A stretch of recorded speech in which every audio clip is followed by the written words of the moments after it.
a lot of representatives are ambassadors. So what's going to happen now is, obviously, from a protocol point of view, the Minister of Foreign Affairs is going to do an invitation to all the embassies represented in Zimbabwe, and at the head of state level, the president is going to choose the countries that he aligns with and presidents that he wants to attend. So there is invitations.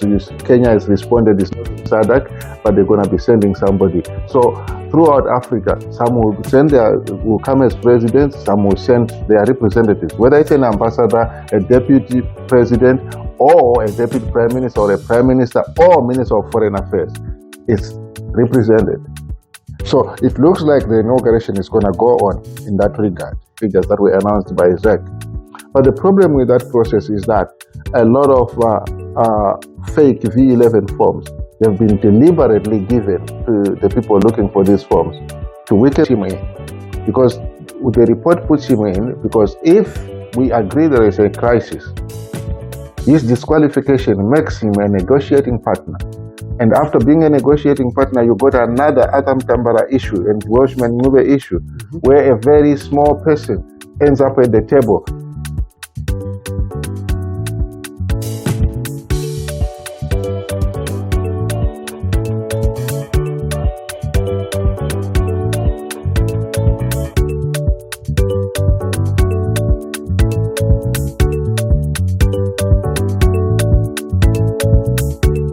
Hello there, welcome to Hary Media, the home of Kwedu Classics, where we say your story is our story.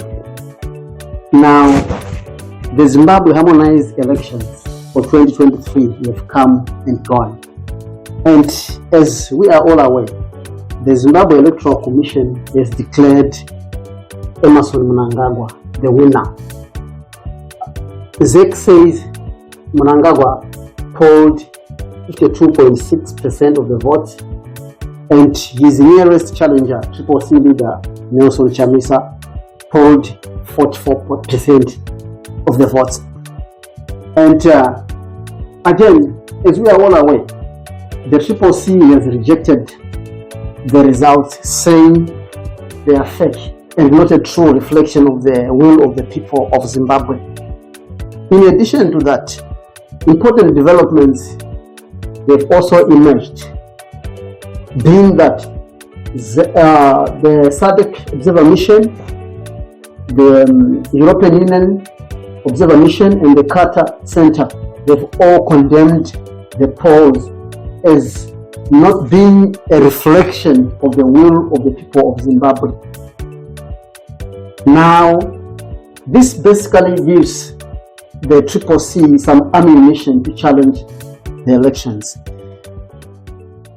Now, also important to note is the fact that soon after the declaration of Mnangagwa as the winner, important countries within the SADC bloc, that is South Africa, Botswana, Namibia, and Tanzania, they have all congratulated Mnangagwa on this victory, apparently ignoring the damning report that was delivered by the SADC Observer Mission. I'm sure, just to help us understand what is at stake here, let me just briefly refer to Section 93 of the Zimbabwe Constitution. It speaks to the aspect of challenging of results by aggrieved parties. Basically, Section 93 says aggrieved parties should challenge the results within 7 days after the announcement of the results. Closely related to that, Section 94 of the Zimbabwe Constitution says whoever is declared the winner in the elections should be inaugurated by the 9th day after the announcement of the result. So I thought it very, very important for me to explain these things today to help us analyze and explore this issue. I'm joined by none other than Reason Wafarova. Reason is a political writer, political analyst, as well as a historian. Reason, welcome to Hary Media. Thank you, Hary. These are, as usual, very important matters. We have had an election, and we start off with the Triple C, particularly Mr. Nelson Chamisa, rejecting the outcome of the election. That's not surprising. It is not even something that would say it's predictable. It's actually a factual. He clearly stated, not once, not twice, but several times, he did state that if the election outcome was anything other than his victory, then it was a fraud. So you're reminded of Joe Biden's words when you look at the Trump situation. It's when he says it's not democracy, when there's only two possible outcomes to an election, that you either win or you've been cheated. That is what you're seeing. It could be a matter of confidence that Nelson Chamisa is so confident, but we expected this reaction. What is more interesting, though, is not that the election result was rejected. That was already stated. As soon as the declared winner was not Nelson Chamisa, we expected that to happen. What is interesting is the SADC report that you alluded to, the EU report, the African Union report, and the other observers in there. We don't know much about, we do know about the preliminary report from Nevers Mumba. We know about the EU report. And the similarities there, some commentators have said striking similarities, whether it is because they observed one election, but it's pointing out to really striking similarities where some people are thinking there could be a conspiracy between some of the observer groups, that they either worked together or some people are crisscrossing between the two working bodies and putting their input. But that is not the case. The case that you raise is that what you talk of ammunition on the part of Nelson Chamisa. Now, the word preliminary is very important. This is a preliminary report. So, okay. In fact, let me just ask this question so that you can answer it together with that. I was going to say, how significant is the decision by South Africa, Namibia, Botswana, and Tanzania to endorse Mnangagwa's re-election? Okay, we'll be coming to that as well. Okay. So the preliminary report, it is obviously a preliminary report which gives an indication of the thoughts of the observers. What we got to understand and make very clear is SAO, the SADC Electoral Observer Mission, is a mission, is a group of supposedly independent people selected by mandated authority. The organ on politics, security, and defense is a mandated authority from the SADC summit itself. There is a SADC chair. There's obviously the SADC executive in Botswana. Then you have organs such as the politics, security, and defense. So the chair of the organ now, and before we... These are heads of state. Yes, these are heads of state. There is the chairperson who chairs the entire SADC, 16 countries put together. So the summit is the supreme decision-making body of SADC. So it has to endorse this report. It cannot be worked on as a preliminary report. The word preliminary, like I said, is very important. So it needs to go to the Troika first. The Troika endorses the member hosting country, because this is an election of a member state. So the member country, if aggrieved or if doesn't agree, the report has to go all the way to the summit. And the next summit is next year, and the chairperson of that summit next year is Zimbabwe. which means we are going into February, March next year when the next summit is there, if there is a dispute. But now we are dealing with a troika that is going through that report. So right now the report is in its preliminary stage, and it is not a SADC report. It is a SAYOM report. SAYOM is a commission that has been mandated to do their work. They still have to report to their principal, and the principal has to assume ownership of this report. And they assume this ownership of this report through the endorsements I'm talking about. The Troika endorses it and the summit endorses it. Then it becomes a SADC report. The same goes for the African Union report. You need to go to the appointer, to the principal, and then it needs to be adopted, and then that becomes the official African Union report.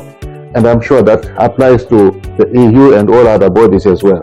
So these people that have been appointed, now there are issues on both sides that they have made accusations that the Zimbabwe Electoral Commission is or was biased, and they have delved into other issues like the disqualification of Kasukuwere. They've delved into other issues like the limitation. They've delved into issues to do with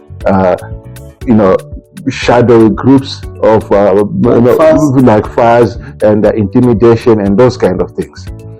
And on the other hand, ZANU-PF has gone to dig into the history of the chair of SAYOM, which is Dr. Nevas Mumba. Dr. Nevas Mumba was the deputy of President Levi Mwanawasa. When Levi Mwanawasa, against with only Ian Kama in Botswana and against all other 14 members, tried a similar thing when Tsvangirai was president. And there was a big diplomatic fallout between Zimbabwe and Zambia at the time, because Levi Mwanawasa was said to be pushing the MDC agenda. And then there were the Thabo Mbekis of this world, and there were other people, Chisanos and other people in the region at the time, who went with Robert Mugabe, and who was the deputy of Levi Mwanawasa before. I mean, when the whole thing was hot, it only got diffused because Levi Mwanawasa collapsed and died in France. And he died while the diplomatic storm was still there. So it's like a case of history repeating itself. So now the issue of saying this person was a close friend of Morgan Tsvangirai and worked with Levi Mwanawasa, and we had a similar dispute, and he was not supposed to be appointed to begin with by the current president of Botswana, given that history. But so there's a question of him meeting the CCC before the elections and not meeting the other parties. So that question of bias, to say ZANU-PF is raising issues of bias against the chair of the SAYOM, and the chair of the SAYOM is raising issues of bias and impartiality against ZEC. Now this is what people have to look at, but it is a preliminary report. Yes. You say the CCC is armed with that report and other reports. This comes to the issue of political solutions to the dispute. So you got to look at what you just talked about, Section 93. These are legal remedies, the appeal process, the inauguration regulations and so on. These are legal issues. Is the CCC pursuing the legal? We just heard today that they have dropped their bid to make a court application. If they did that, what would happen is they would kill the political steam. They stand a better chance of getting a political solution. A political solution is the kind of thing that you see in the SAYOM report, where you are trashing the constitution of Zimbabwe, where you are discrediting the constitution, you are discrediting the judiciary, you are discrediting even the parliament, you are discrediting the ruling party, and you are trying to say all these things do not meet democratic standards, and hoping to get enough international support to substantiate that, or to cause a crisis big enough to say, so what do we do? And then we have an interim arrangement towards 2028. This is what these people are after, to say we need to have an interim arrangement where everybody comes in. There's a power sharing deal of some sort, and then we move towards 2028 while we sort out the electoral political field and all these other issues.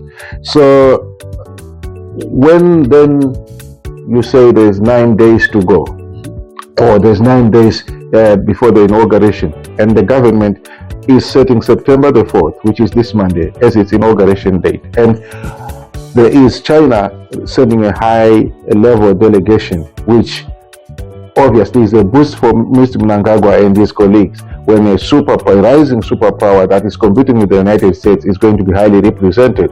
And then you got South Africa, which is the regional powerhouse of Southern Africa, if not Africa, endorsing Mnangagwa's election. Then, like I said in the last interview we had, you're looking at the frontline states. When you look at it, SADC is an offshoot of an anti-imperialism organization. It was a military organization meant to liberate the remaining countries, that was Namibia and Zimbabwe, which was Rhodesia, and obviously South Africa. Those three countries were still unindependent. The rest of the countries had gotten their independence, two of them through war, and you're looking at Angola and Mozambique with the Portuguese through the bloody war, just like Zimbabwe. And then obviously Tanzania, there was a conflict there.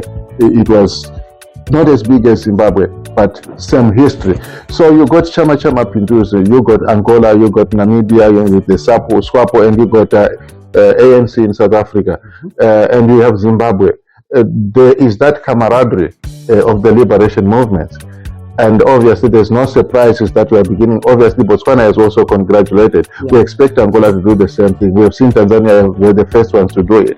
So we are talking of all these endorsements. That's enough if you're talking of a quorum to do an inauguration. So there is no political crisis to delegitimize the inauguration when you have 5 heads of state attending. You look at an average inauguration, a lot of representatives are ambassadors. So what's going to happen now is, obviously from a protocol point of view, the Minister of Foreign Affairs is going to do an invitation to all the embassies represented in Zimbabwe, and at the head of state level, the president is going to choose the countries that he aligns with and presidents that he wants to attend. So there is invitations. Kenya has responded, it's not SADC, but they're going to be sending somebody. So throughout Africa, some will come as presidents, some will send their representatives, whether it's an ambassador, a deputy president, or a deputy prime minister, or a prime minister, or minister of foreign affairs. It's represented. So it looks like the inauguration is going to go on in that regard. Now, some people have said SADC can order fresh elections.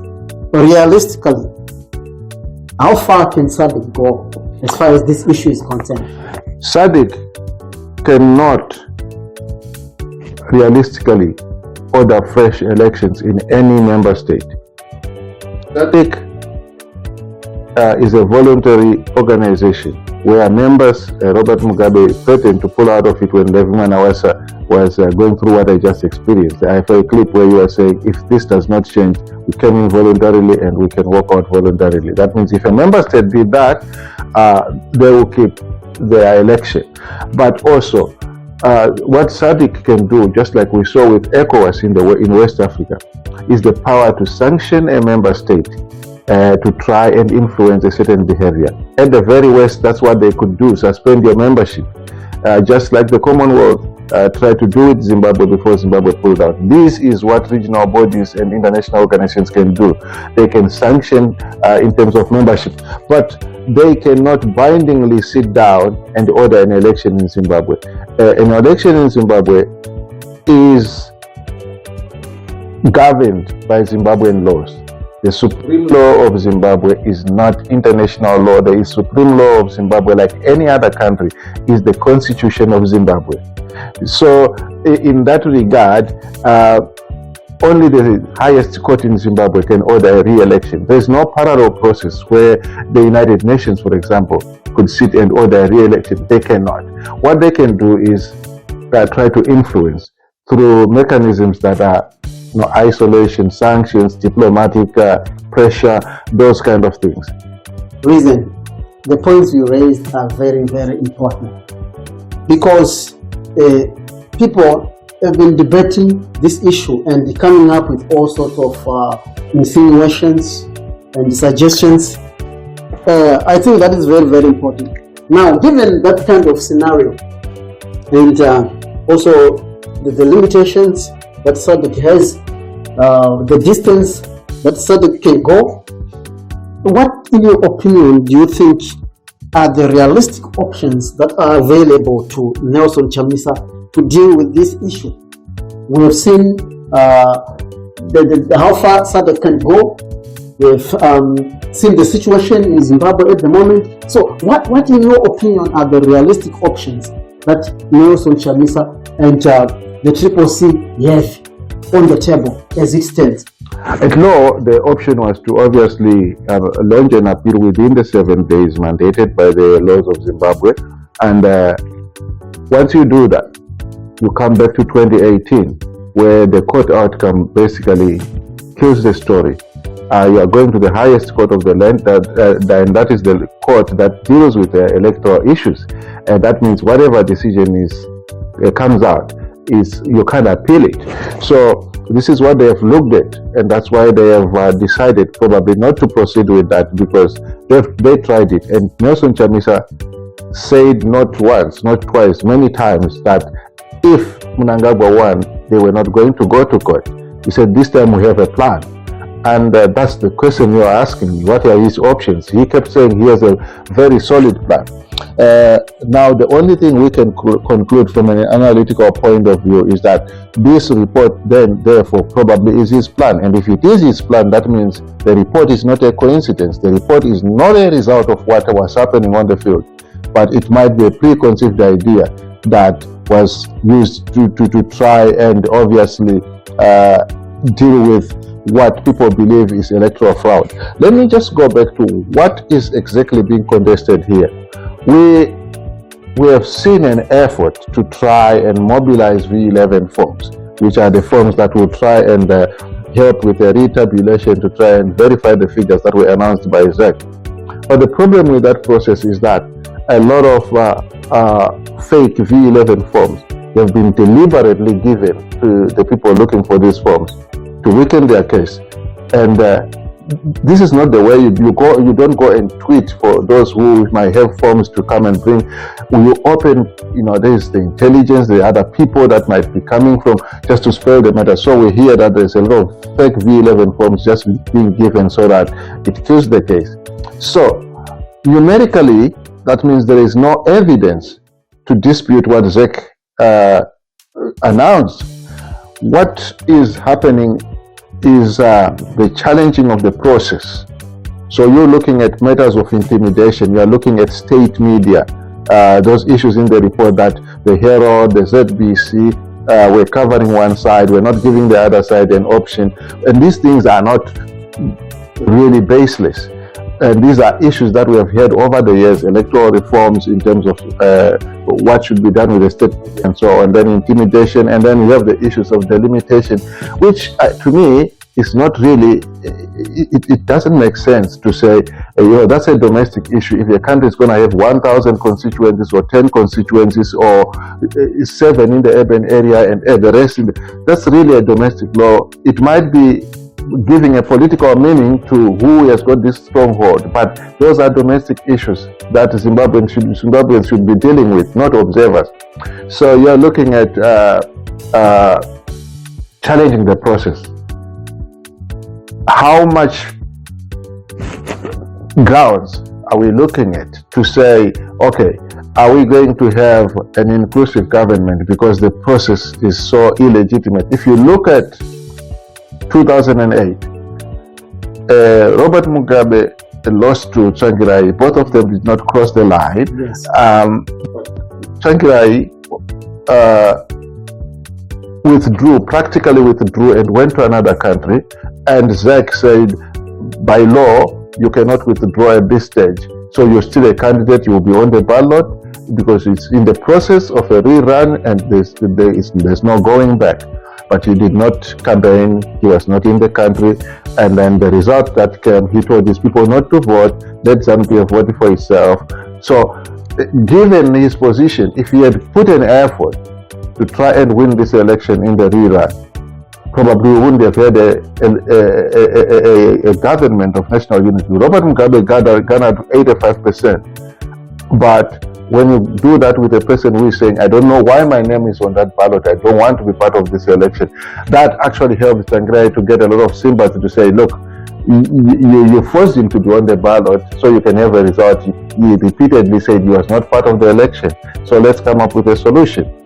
We go back to the 40-something% for both of you, and we start from there. And this is totally different. This process has gone through. The elections were definitely not chaotic in the sense of violence, so they were peaceful. They are totally different from 2008. The issues we are having are really issues to do with what people are investigating, the underhand dealings, how people are intimidated and so on. More to do with electoral reforms. Yeah, they're all to do with electoral reforms. So this is where you begin to say, okay, so what are Chamisa's options? The only option he has is to hope for a unity government. And this is why you would see that the report talks of the disqualification of Kasukuwere, who himself did not challenge the court's decision and has not proven that the allegations that he wasn't in the country for. I mean, the issue here is that the report says a citizen of Zimbabwe cannot be denied the chance to be a candidate, because that's all you need to be a candidate, which is perfect. But at the same time, to be a candidate, you have to be a registered voter. So which one is superior than the other? Registration is an administrative issue, but it is a condition for a citizen to be a candidate, either a councillor or any competing candidate all the way to the president. So he says he was a registered voter, and then automatically the law says if you're out of the country for 18 months, you automatically remove yourself from the voters' roll. When you come back after 18 months, you need to re-register. How far this is monitored, and that's probably what the legal team for Kasukuwere should have done. If there are people that came to Zimbabwe who were registered 3 years ago and who were out of the country, found their names there and went on to vote, that's the information they needed to bring before the courts to say he has been unfairly treated. But that wasn't done. So the technical issue that he was a non-registered voter because of his absence in the country wasn't challenged properly. But now the report puts him in. Because the report puts him in, because if we agree there is a crisis, this disqualification makes him a negotiating partner. And after being a negotiating partner, you got another Atam Tambara issue and Welshman Nube issue, where a very small person ends up at the table and becomes relevant. And we ended up with Tambara as deputy prime minister, and obviously that's what will be happening, to say because he didn't get the chance, let him sit there with Triple C and ZANU-PF, and then he has to find a place in the three there within Chamisa and Mnangagwa. But reason, do you see ZANU-PF accepting this idea of a GNU as we conclude? Not with the way they are going with the inauguration. They are not conceding that there is a crisis in Zimbabwe. If anything, what we now see is that they are trying to discredit this whole process as foreign-owned. So instead of the Triple C being cheated, what ZANU-PF is mobilizing in the region is that the people of the West did not win an election. And these are just pawns, these are just puppets. The people we're actually dealing with is the Americans and the British and the Western Bloc. And it's not helped given what is happening in West Africa now, where the Francophone hegemony is collapsing fast. Which you look at Gabon, you look at Burkina Faso, you look at Niger, and what has been happening in the Francophone, the anti-West sentiment there to say Africa still. So you hang on to that to say these are people that are sponsored by white people in South Africa and by white people in the United Kingdom and by white people in America. And this whole issue of a fraudulent, these are just boys being sent by, so the EU becomes the bigger player. And once you start to go into that politics of imperialism and anti-imperialism, ZANU-PF will dig in. The ANC has been issuing statements, is actually the one pushing the drive that the election in Zimbabwe is not about Zimbabweans. there are people owned by the West who are contesting elections in Zimbabwe. And once that rhetoric starts going on, you don't expect ZANU-PF to be in a negotiating mode. Oh, very interesting, very interesting. Well, quite interesting issues here at stake. To our viewers, we want to know what you think. What options do you think the opposition in Zimbabwe, the CCC, have going forward? How best do you think they can approach this situation at hand, given the circumstances that have been outlined here, the position of SADC, especially South Africa, Botswana, Namibia, and Tanzania, and also the fact that the opposition has failed to file its papers to challenge the results in court. We want to know what you think. How best do you think the opposition should proceed? Reason. Your last word. We just hope that we come to a solution. The SADC position with all the countries that you have mentioned is that the real issue is that Zimbabwe is in a 20-year war. Until the sanctions are lifted, these things will perpetuate. Let Zimbabwe function, and these people will know how to build their country. And the position from the other end is that the sanctions can only end when this tyranny ends, and then we start afresh. So we are hoping that something is going to give in. There has to be a re-engagement of some sort. Those imposing sanctions on Zimbabwe must come to realize that this has not worked for 23 years, and they got to come up with their plan B.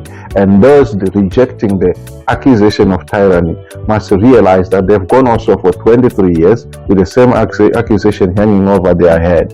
And everyone has to see where to give in, and we are hoping for the best, that we come to a point where Zimbabwe goes back to being the breadbasket of Africa and a functioning industry, especially when it comes to trade and just production. We already see the reviving of the mining sector, but we could be doing a lot better at all these political conflicts going around. Well, thank you very much, Reason, and to our viewers, thank you very much for joining us. We just hope that Zimbabweans find one another sooner than later. Thank you. Thank you very much once again for joining us on Hary Media, the home of Credo Classics, where we say your story is our story. Very good night.